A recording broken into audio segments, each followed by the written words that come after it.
I love the Lord.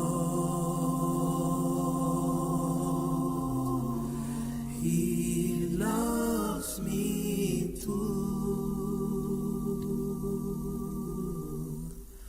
I love the Lord.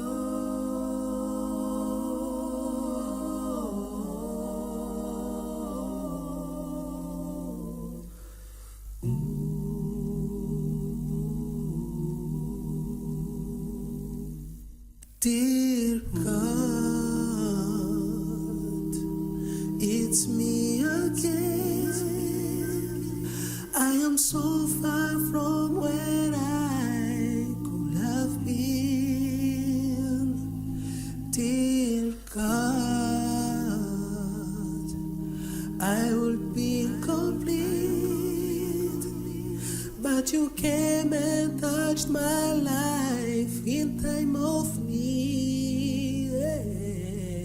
So I'm thanking you for all you've done and for sacrificing your only son. That's why I'm writing you this letter to let you know that I love you. Thank you for all I am and for being my friend. Lord, my love for you never ends.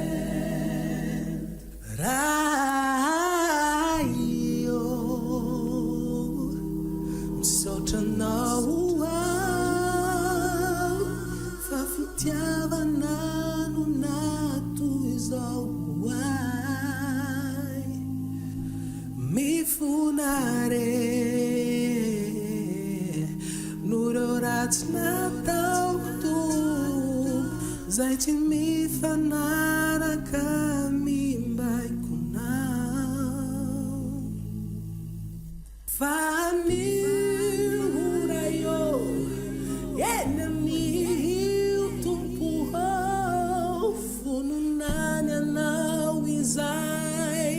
sitaka kaniatu nizau irizau ilazaku fati kianau misau chanau aurai fatena nana piai tumpo misau chanau sai. I love the Lord. Fatto izao no itiavan'Andriamanitra ny izao tontolo izao. He loves me too. Dia nomeny ny zana ilay tokana.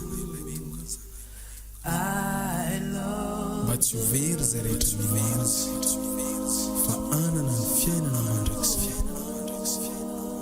Amen.